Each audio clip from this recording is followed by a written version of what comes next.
नमस्कार।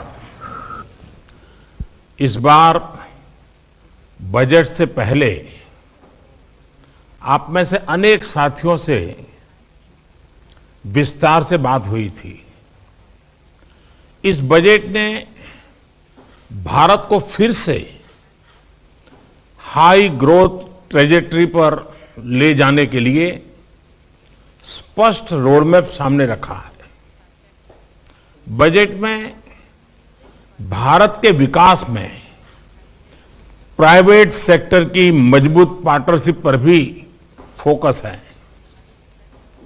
बजट में public private भागीदारी के स्कोप और टारगेट्स को क्लैरिटी के साथ सामने रखा गया है। डिसइन्वेस्टमेंट और एसेट मोनेटाइजेशन इसका एक अहम पहलू है। साथियों, जब देश में पब्लिक सेक्टर एंटरप्राइज शुरू किए गए थे तो समय अलग था और देश की जरूरतें भी अलग थी। जो नीति 50-60 साल पहले के लिए सही थी, उसमें सुधार की गुंजाइश हमेशा रहती है। आज जब हम ये रिफॉर्म्स कर रहे हैं तो हमारा सबसे बड़ा लक्ष्य यही है कि पब्लिक मनी का सही उपयोग हो। कई ऐसे पब्लिक सेक्टर एंटरप्राइज हैं जो लॉस मेकिंग है। इनमें से कई को टैक्स पेयर्स के मनी द्वारा सपोर्ट करना पड़ता है। एक प्रकार से जो गरीब के हक का है, एस्पिरेशन से भरे युवाओं के हक का है, उन पैसों को इन एंटरप्राइज के कामों में लगाना पड़ता है और इस कारण अर्थव्यवस्था पर भी बहुत प्रकार का बोझ पड़ता है। पब्लिक सेक्टर एंटरप्राइज को सिर्फ इसलिए ही नहीं चलाते रहना चाहिए क्योंकि वो इतने वर्षों से चल रहे हैं, किसी के पेट प्रोजेक्ट रहे हैं।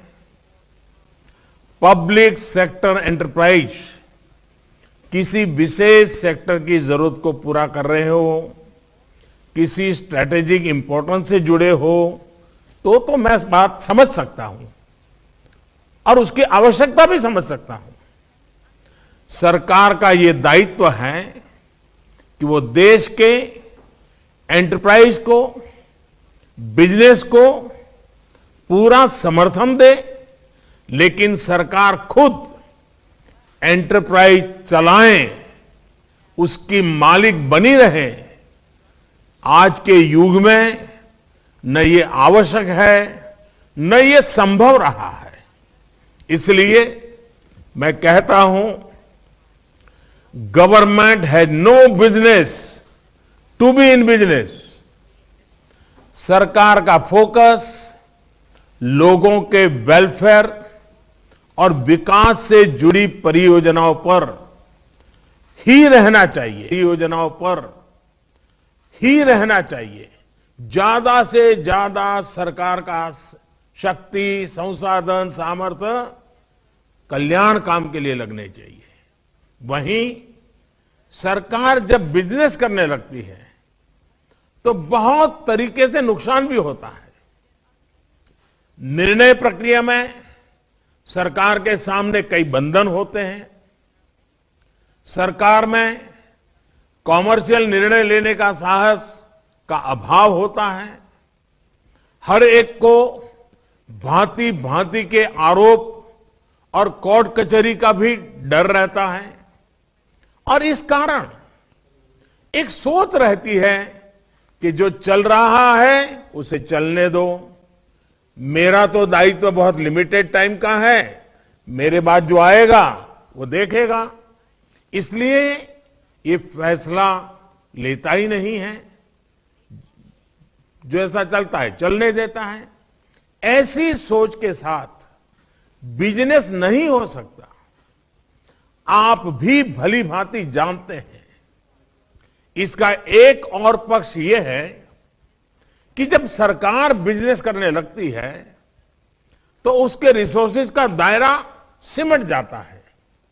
सरकार के पास बेहतरीन अफसरों की कमी नहीं होती, लेकिन उनकी ट्रेनिंग मूलतः शासन व्यवस्थाओं को चलाना, नीति निर्धारण नियमों का पालन कराना, जन कल्याण के कार्यों पर बल देने के, उनके लिए आवश्यक नीतियों के निर्माण, और इन बातों में उनकी ट्रेनिंग भी हुई होती है और इसमें उनकी महारत भी होती है, क्योंकि जीवन के लंबे अरसे तक लोगों के बीच इस प्रकार के काम करते करते वो आगे आए हैं। ये काम इतने बड़े देश में बहुत ही महत्व का होता है, लेकिन जब सरकार बिजनेस करने लगती है तो उसे इन कार्यों से निकाल करके, ऐसे होनहार अफसरों को निकाल करके इस तरफ ले जाना पड़ता है। एक प्रकार से हम उसके टैलेंट के साथ अन्याय करते हैं, उस पब्लिक सेक्टर एंटरप्राइज के साथ अन्याय करते हैं। परिणाम स्वरूप उस व्यक्ति का नुकसान होता है, उस एंटरप्राइज का नुकसान होता है, और इसलिए ये एक तरह से देश को कई प्रकार से नुकसान पहुंचाता है। हमारी सरकार का प्रयास लोगों के जीवन स्तर को सुधारने के साथ ही लोगों के जीवन में सरकार के बेवजह के दखल को भी कम करना है। यानी जीवन में ना सरकार का अभाव हो, ना सरकार का प्रभाव हो। साथियों, आज देश में सरकार के नियंत्रण में बहुत सारे अंडर यूटिलाइज और अनयूटिलाइज एसेट्स हैं। इसी सोच के साथ हमने नेशनल एसेट मोनेटाइजेशन पाइपलाइन की घोषणा की है। ऑयल हो, गैस, पोर्ट, एयरपोर्ट, पावर, ऐसे करीब 100 एसेट्स को मोनेटाइज करने का लक्ष्य हमने रखा है। इनमें 2.5 ट्रिलियन रुपए के इन्वेस्टमेंट के अवसर मिलने का अनुमान है, और मैं ये भी कहूंगा कि ये प्रक्रिया आगे भी जारी रहेगी। सरकार जिस मंत्र को लेकर आगे बढ़ रही है वो है मॉनेटाइज और मॉडर्नाइज। जब सरकार मॉनेटाइज करती है तो उस स्थान को देश का प्राइवेट सेक्टर भरता है। प्राइवेट सेक्टर अपने साथ निवेश भी लाता है, ग्लोबल बेस्ट प्रैक्टिसेस भी लाता है, टॉप क्वालिटी का मैन पावर लगाता है, मैनेजमेंट में बदलाव लाता है। इससे चीजें और मॉडर्नाइज होती हैं, पूरे सेक्टर में आधुनिकता आती है, सेक्टर का तेजी से विस्तार होता है और जॉब्स के नए अवसर भी पैदा होते हैं। ये पूरी प्रक्रिया ट्रांसपेरेंट रहे, नियमों के तहत रहे, इसके लिए मॉनिटर करना भी उतना ही आवश्यक है। यानी मोनेटाइज और मॉडर्नाइज के साथ हम पूरी अर्थव्यवस्था की एफिशिएंसी को और बढ़ा सकते हैं। साथियों, सरकार के निर्णयों की वजह से जो राशि मिलेगी उसका इस्तेमाल जन कल्याण की योजनाओं में किया जा सकेगा। एसेट मोनेटाइजेशन और प्राइवेटाइजेशन जो पैसा आता है उससे गरीब का घर बनता है।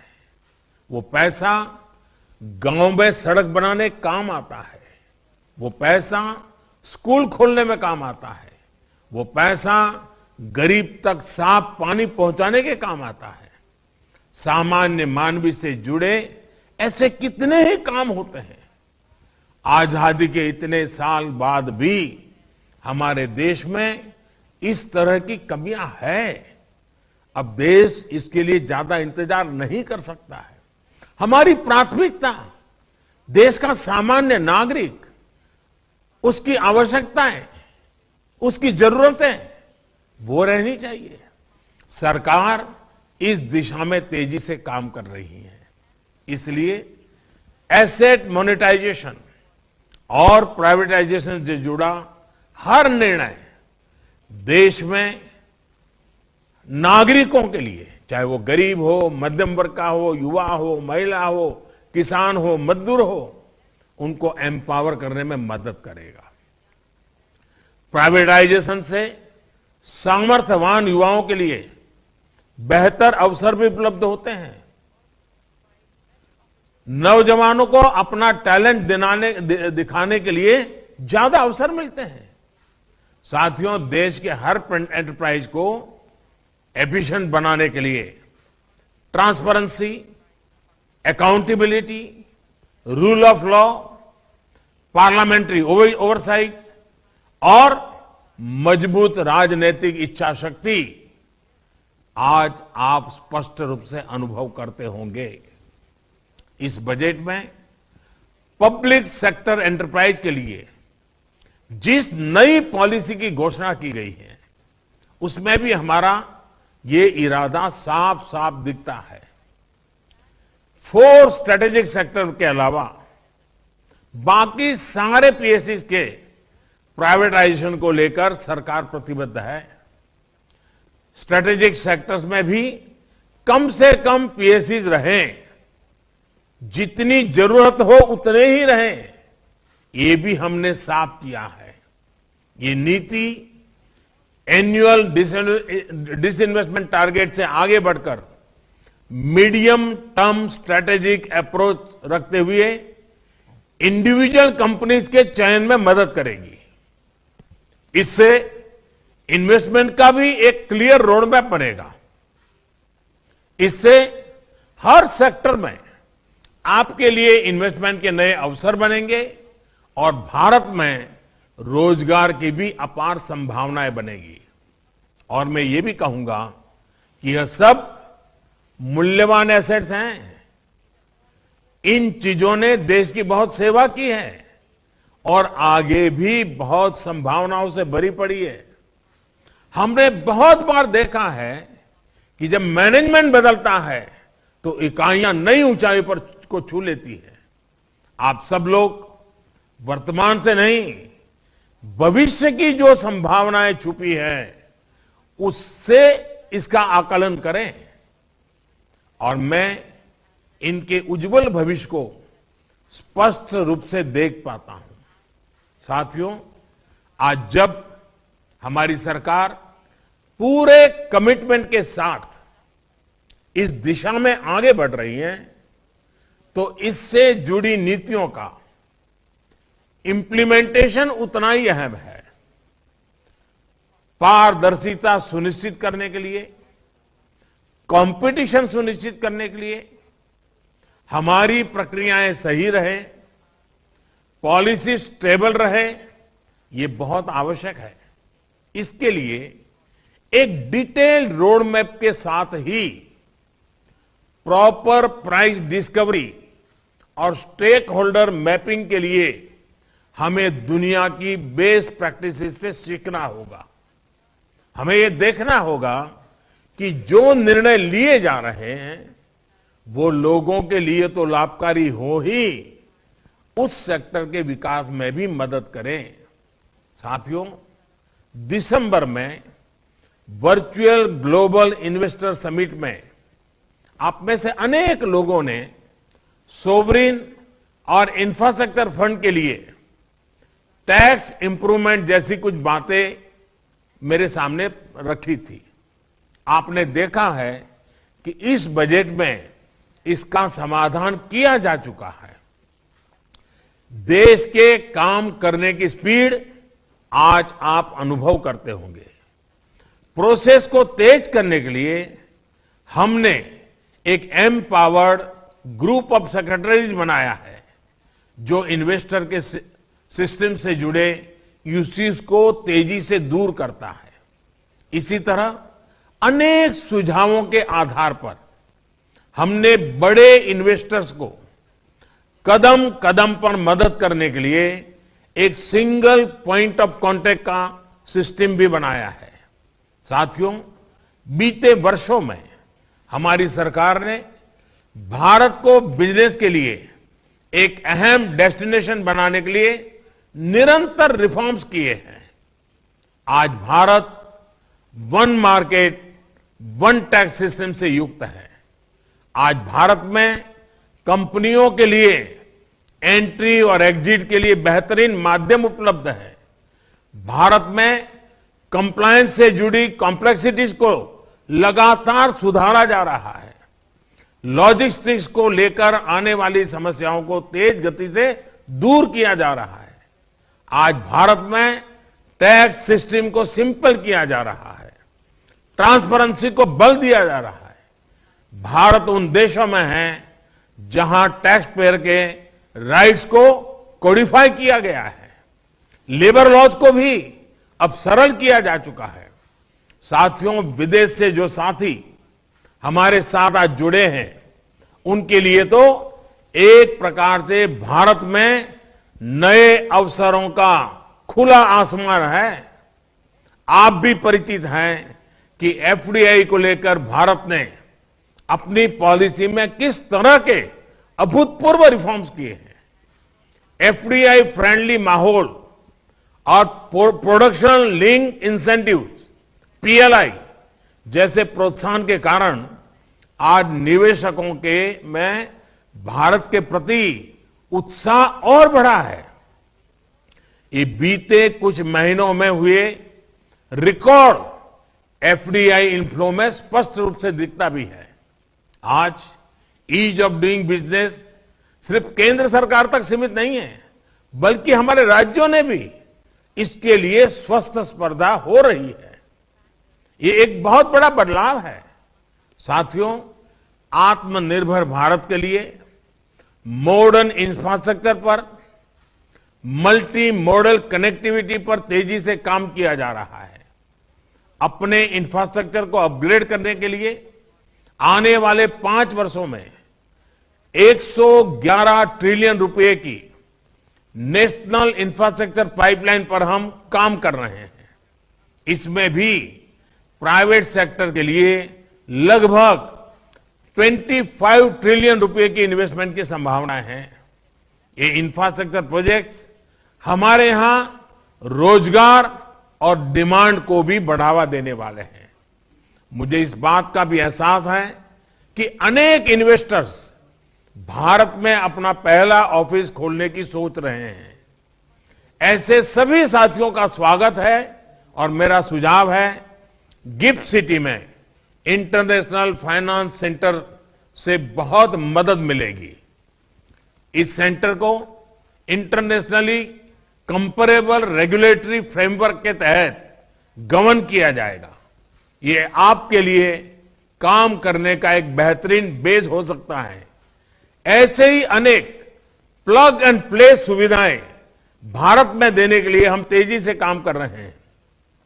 साथियों, ये समय भारत की विकास यात्रा में नए अध्याय की शुरुआत करेगा।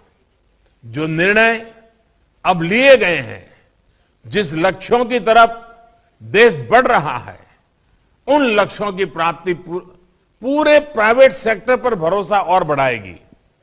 दुनिया के सबसे बड़े युवा देश की अपेक्षाएं सिर्फ सरकार से नहीं है, बल्कि प्राइवेट सेक्टर से भी उतनी ही है। ये एस्पिरेशंस बिजनेस की एक बहुत बड़ी अपॉर्चुनिटी लेकर आई है। आइए हम सभी इन अवसरों का उपयोग करें, एक बेहतर दुनिया के लिए आत्मनिर्भर भारत के निर्माण में योगदान दें। और इतनी बड़ी तादाद में आज आप इस संवाद में शामिल हुए हैं, इसलिए मैं आपका हृदय से आभार व्यक्त करता हूं। आपके पास गहरा अनुभव है, देश और दुनिया का अनुभव है। आपके उत्तम सुझाव हम लोगों को इन चीजों को तेज गति से आगे बढ़ाने में बहुत मदद करेंगे। मेरा आपसे आग्रह रहेगा, बजट में जो बातें आ चुकी है, सरकार ने जो नीति निर्धारित की है, जिन बातों को मैंने आज उल्लेख करने का प्रयास किया है, मुझे आपकी भी मदद चाहिए तत्काल तेज गति से इंप्लीमेंट करने का रोड मैप बनाने में। मुझे विश्वास है कि आप सबका अनुभव, आपका ज्ञान, आपका सामर्थ्य भारत की इस आशा अपेक्षा दोनों मिलकर के एक नई दुनिया निर्माण करने की ताकत पैदा करते हैं। मैं फिर एक बार आप सबका स्वागत करता हूं, आपके सुझावों का इंतजार करता हूं। बहुत बहुत धन्यवाद।